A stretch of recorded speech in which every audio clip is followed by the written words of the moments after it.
When we speak of innovation, do we always mean digitalization? How about the engineering technical solutions that many brands, many global brands are looking for to cut their production costs, to penetrate into new markets and bring us new and exciting products?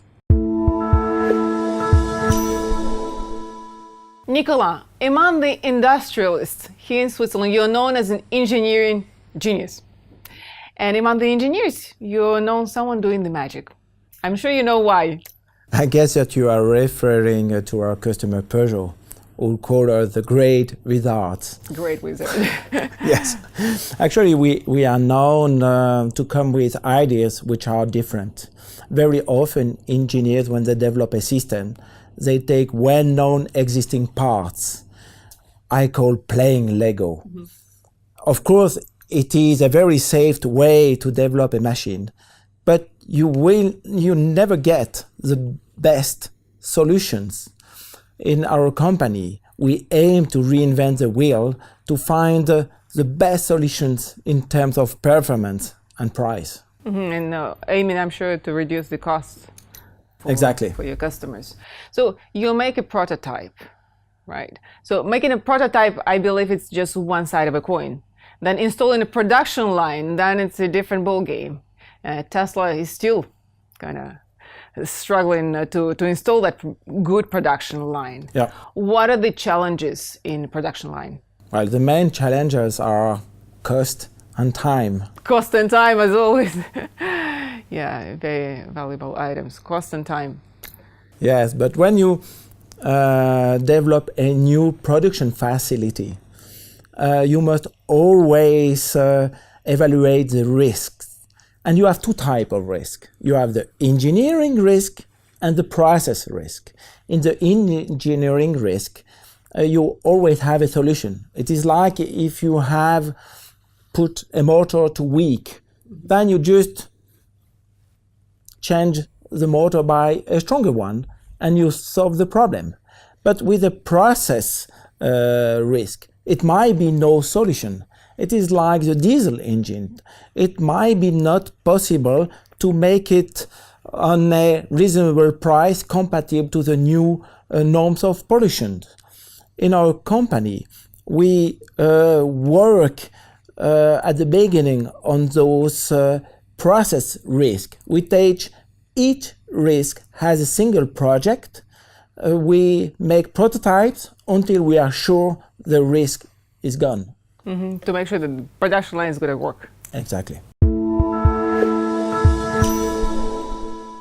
I know recently you worked on a very exciting project related to solar cells technology. So what is solar technology for us today and what it can bring for us tomorrow? You know, the green energies such as solar cells, wind turbine are mature technologies. The price of the kilowatt per hour is similar to coal or gas and cheaper than the nuclear power. Actually, you are working on a very interesting project based on the great cell technology, which has been developed by the High Institute of Switzerland.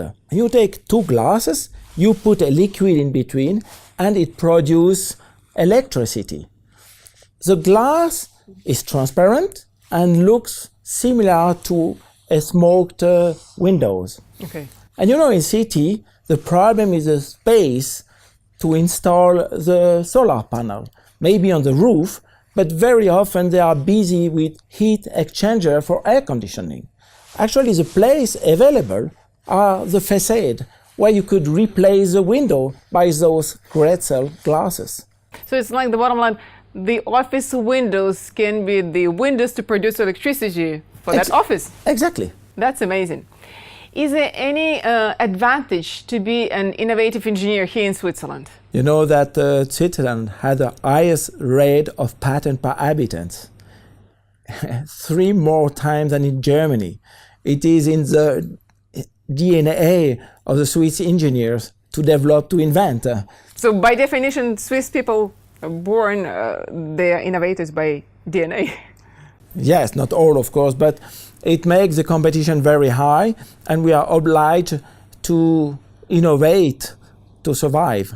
Our advantage is that we have access to a large network of specialists, technical school, university, not only in Switzerland, but in Europe, in China, and in US. Is there any particular growth sector you see for tomorrow? Well, you have the well-known sectors such as processing data, big data, artificial intelligence, vision processing. But I would like to come back to the green energy. You know, they are not constant. They depend on the wind, they depend on the sun.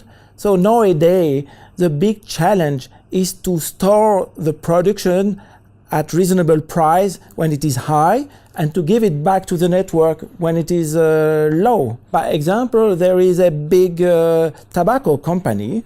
They have installed a large amount of solar panel on the roof, and by a nice sunny day at noon, the production of electricity is so high that they disturb the complete network.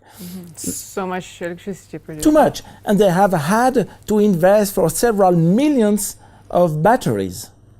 Okay. To stabilize the network.